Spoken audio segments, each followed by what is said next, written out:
Muito bom dia, graça e paz, sejam todos bem-vindos no nome de Jesus. Vamos ao nosso devocional.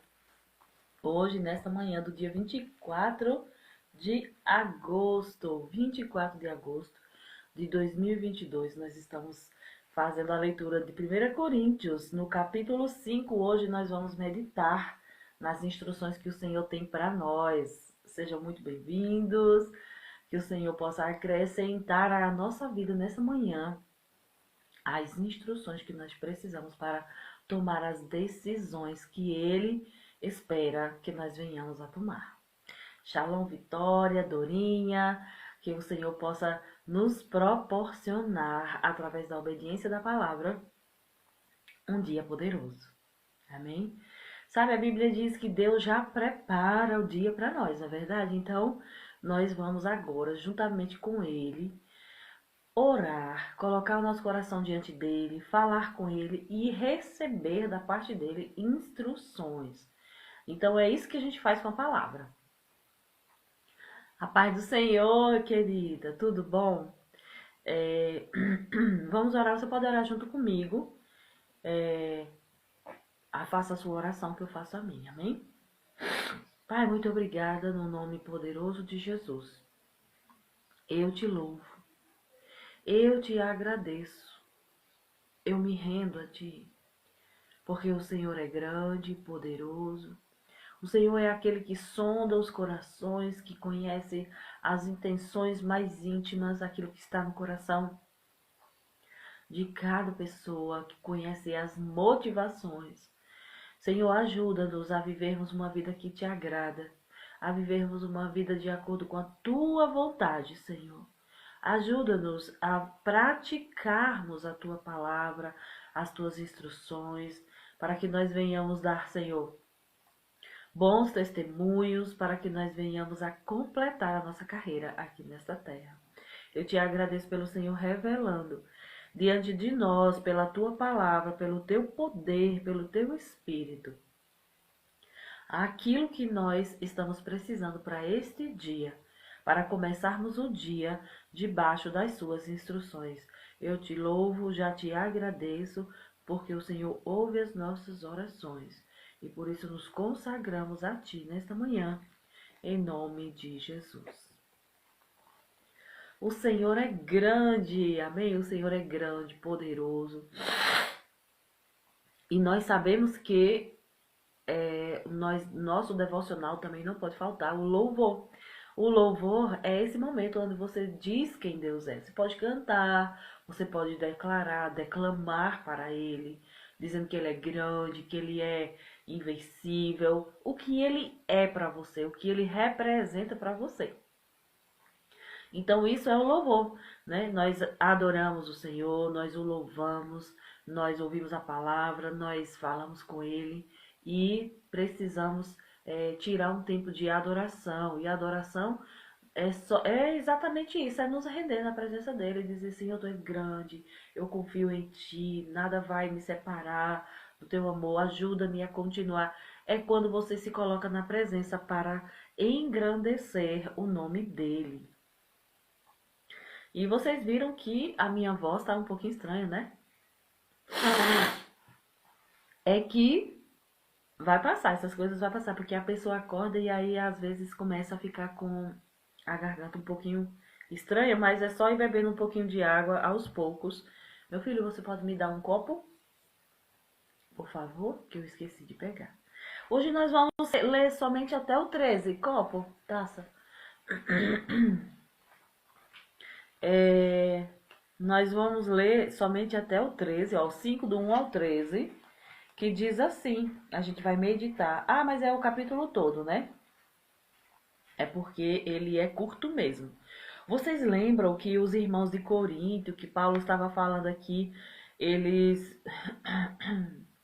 ele estava dando assim, tipo uma espécie de correção, corrigindo aquele comportamento que os irmãos lá de Corinto estavam se dividindo, né? Tendo aquelas carnalidades. Lembrando de novo o nosso esqueminha, ó, carnalidade, as espiritualidades, as respostas, né? das perguntas dele a respeito do casamento, a respeito até da ressurreição, que como o pastor Adriano nos lembrou. E aí nós vamos continuar aqui, que ele disse assim, ó. Por toda parte, ele perguntou no final bem assim ontem, o que é que vocês escolhem? Querem que eu vá com vara ou querem que eu vá com amor e espírito de mansidão e bondade? Então ele estava mesmo repreendendo como filhos na fé. Como filhos que precisam ser instruídos, corrigidos para crescer bem, né? Bom dia, irmão Sérgio, graça e paz. Seja muito bem-vindo, viu? Nós já estamos na nossa leitura aqui, ó. 1 Coríntios capítulo 5, do 1 ao 13. Gente, me perdoe essas coisas, inconveniências de nariz, mas vai passar.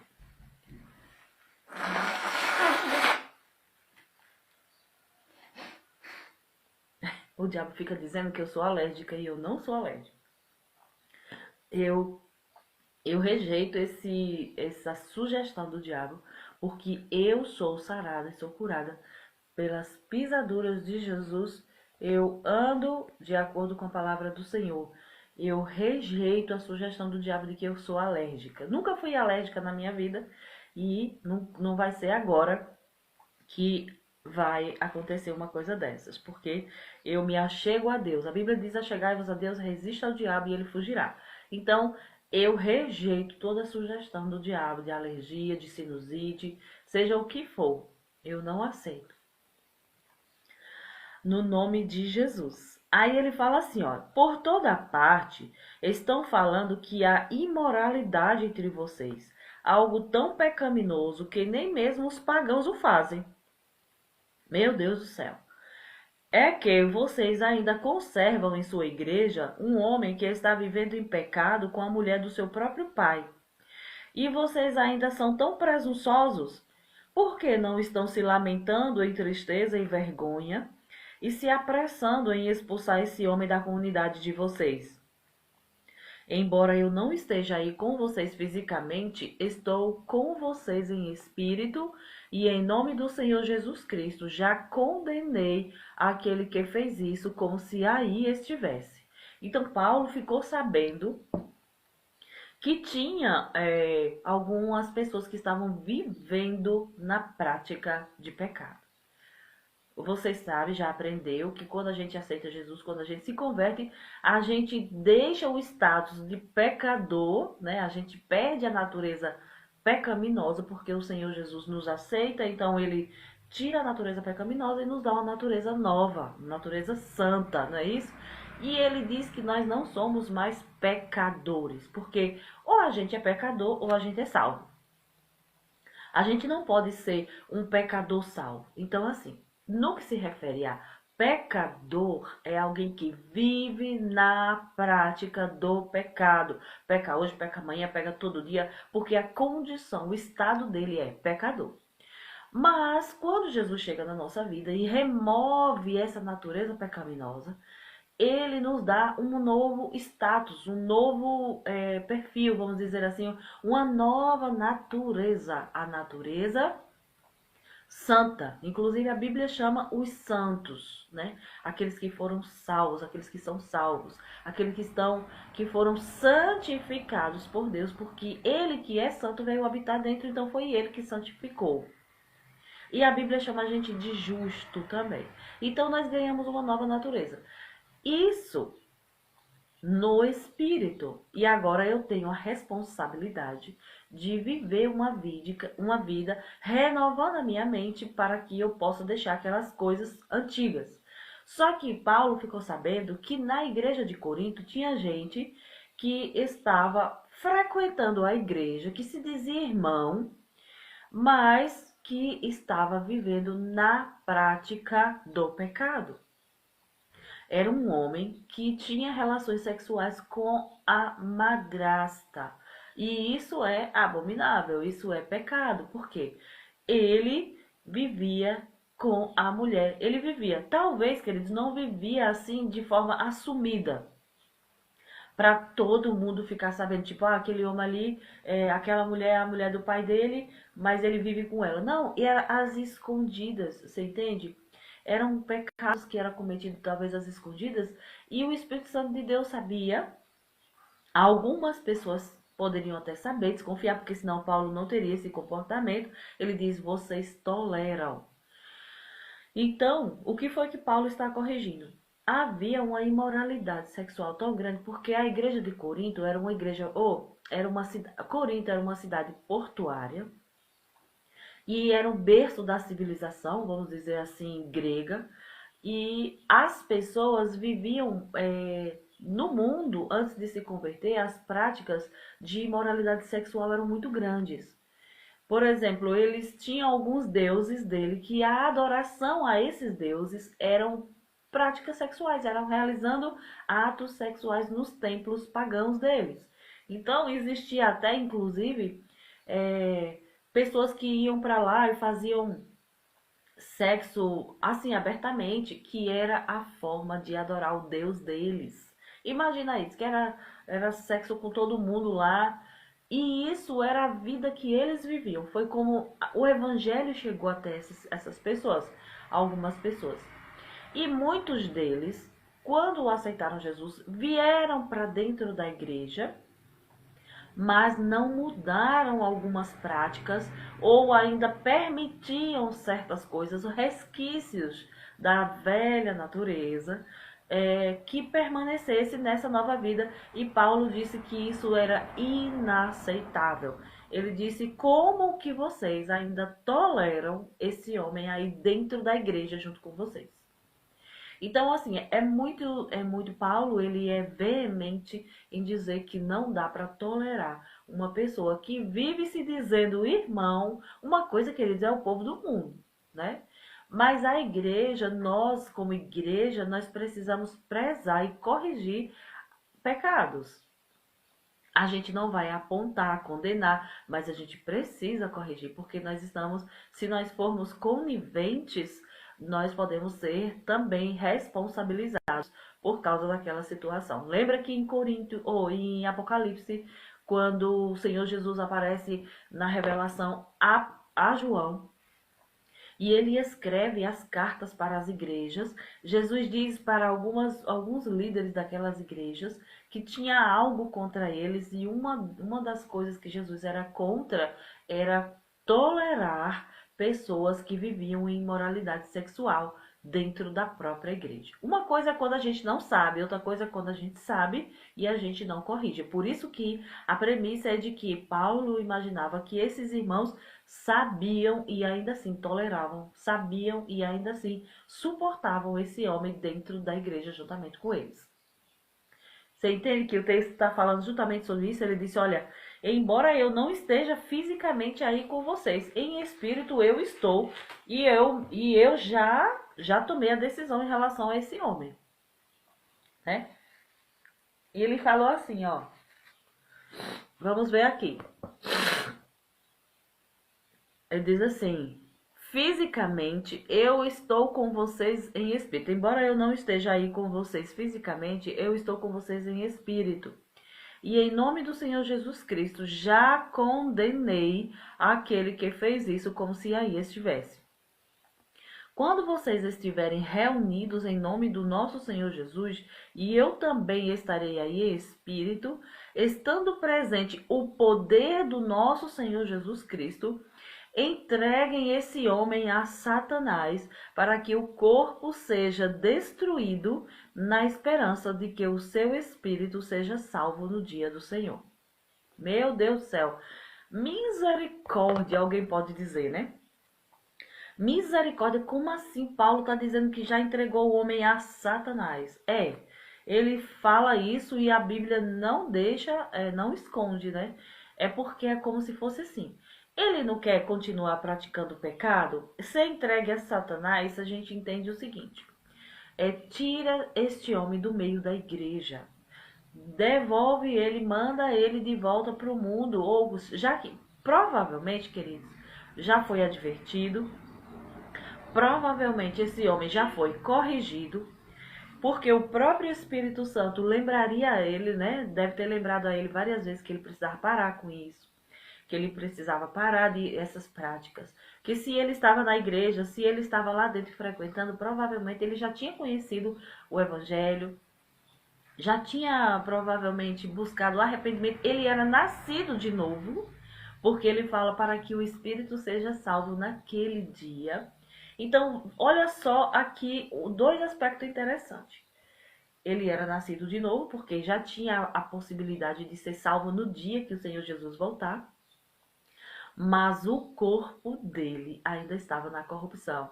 Provavelmente não tinha renovado a mente, continuava carnal. E se essa pessoa sai da igreja, ele disse: tira ela da igreja, expulsa ela do meio de vocês, deixa que ela vá para o meio do mundo, ficar entregue a Satanás. Porque, queridos, na igreja, como membros do corpo de Cristo, nós temos a proteção dos céus. Ele disse, ó, quando vocês estiverem reunidos e estiver presente o poder de Deus, vocês vão tomar essa decisão de expulsar esse homem do meio de vocês.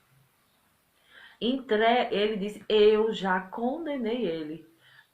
Eu já disse que ele não faz parte e que vocês precisam tirar ele do meio de vocês. Expulsa ele da igreja. Sabe por quê? Porque lá fora ele vai ser entregue a Satanás. É isso que ele está dizendo. Lá fora, fora da igreja, fora da comunhão dos irmãos, e vivendo, praticando o que ele quer, ele vai estar entregue a Satanás. Aí, o que pode acontecer? Pode acontecer juízo. O corpo dele, ele pode sofrer alguma morte prematura, porque o corpo pode até se estragar, ele pode até morrer antes do tempo, porque é isso que o pecado faz. A prática, a insistência na prática do pecado, ela traz juízo, né? Se a gente não tem temor, a gente está entregue mesmo. Vocês compreendem isso, gente? Vocês entendem o que aqui a palavra está dizendo? É alguém que tem conhecimento, alguém provavelmente que já foi corrigido, que já foi instruído, foi orientado, mas continua na prática. Não é alguém que pecou eventualmente, não. Até porque pecar eventualmente ninguém peca, porque geralmente começa aqui, aí a pessoa fica pensando, vai executando aquilo e de repente consuma o pecado. E a Bíblia diz que uma vez que o pecado é consumado, ele gera morte. E quando gera morte, separação de Deus, a pessoa precisa se arrepender para que ela restabeleça essa comunhão com o Senhor. E aí ele disse assim: que coisa terrível o orgulho de vocês. Vocês não sabem que um pouco de fermento fermenta toda a massa? Livrem-se do fermento velho, para que vocês sejam massa nova e sem fermento, como vocês de fato são. Pois Cristo, o Cordeiro de Deus, foi sacrificado por nós. Portanto, celebremos a festa com esse cordeiro, não com fermento velho e nem com fermento da maldade e da imoralidade. Em seu lugar, festejemos com os pães sem fermento, com o pão puro da honra, da sinceridade e da verdade. Aí ele fala sobre essa questão do fermento. O fermento representa pecado, impureza, geralmente, né? Então, quando o Senhor falava os pães sem fermento, a festa do pão sem fermento, o fermento, ele tem essa conotação de impureza, de pecado, de imoralidade, né? De coisa que vem no meio daquilo que é bom para contaminar. E ele diz: livrem-se do velho fermento, livrem-se e apresentem a Deus uma vida pura, sem fermento. Então, vivam de modo puro. Queridos, uma coisa que nós não podemos aceitar no nosso meio é pecado. Porque o Espírito Santo de Deus, ele está conosco, ele vai nos avisar quando a gente erra, ele vai nos sinalizar quando a gente peca. E nós não podemos continuar como se aquilo não tivesse acontecendo. Uma coisa é quando eu e você não sabemos, mas hoje nós temos aquele que nos ajuda. Então, no meio dos cristãos, nós não podemos ser conivente com o pecado. O que é ser conivente, Natália? É você saber e ainda assim não tomar nenhuma atitude. A Bíblia vai dizer lá em Tiago que se você vê seu irmão pecar, e que seja um pecado que não seja para a morte, vai lá, repreende ele, avisa ele, corrige ele. E repreender, queridos, não é criticar, não. Repreender, irmão, isso não combina mais com você. Se arrependa, mude de atitude e venha para o Senhor Jesus que Ele te perdoa. Exortar é trazer para perto, é chegar perto e dizer: eu sei do que está acontecendo, a gente sabe do que está acontecendo, a gente quer te ajudar para você não ficar desse jeito. A Bíblia diz que nós podemos ajudar ele, orar com ele para que ele se arrependa e volte à comunhão com o Senhor. Mas a gente não pode ser conivente. Então ele diz assim: quando lhes escrevia por carta, eu pedi que vocês não se misturassem com pessoas imorais. Porém, quando eu disse isso, eu não estava falando de descrentes que vivem em pecados sexuais, ou são trapaceiros, gananciosos, ou ladrões, ou adoradores de ídolos. Porque se assim fosse, vocês precisariam sair deste mundo. O que eu queria dizer era que vocês não devem fazer companhia a ninguém que se diz irmão em Cristo, porém está envolvido em pecados sexuais, ou é ganancioso, ou é adorador de ídolos, ou é um bêbado, ou é um ladrão. Nem ao menos comam com alguém assim. Olha só, ele está falando sobre se livrar do velho fermento, né? Se livrar daquelas coisas. Inclusive, ele alerta que essa pessoa não tenha comunhão com pessoas que vivem nessa prática, né? Que vivem nessa vida, insistem em permanecer desse jeito. A gente dá chance, a gente traz para perto, a gente orienta, a gente ora, a gente, sabe, faz qualquer coisa, mas se a pessoa quer continuar naquela vida velha, a gente deve deixar ela ir, mas ela também não pode permanecer. Paulo disse: nem comam com gente assim, que se diz irmão, mas continua na prática de pecados. Amém? Todo mundo entendeu isso aqui, porque tá bem claro, né? Não é da nossa responsabilidade julgar os de fora da igreja. Os do mundo não cabe a nós julgarmos. Não cabe a nós dizer quem é que eu não ando, quem é que eu não... não é nem para andar, né, com os do mundo, mas não é sobre esse tipo de pessoa que ele está falando. Ele está falando daqueles que vieram para a igreja, que disseram que eram de Jesus e agora continuam com a mesma vida. Não é da nossa responsabilidade julgar os de fora da igreja, mas não há dúvida de que é nossa obrigação julgar e tratar com rigor aqueles que são membros da igreja e estão pecando nessas coisas. Só Deus é o juiz daqueles que estão fora. Expulsem do meio de vocês esse homem imoral.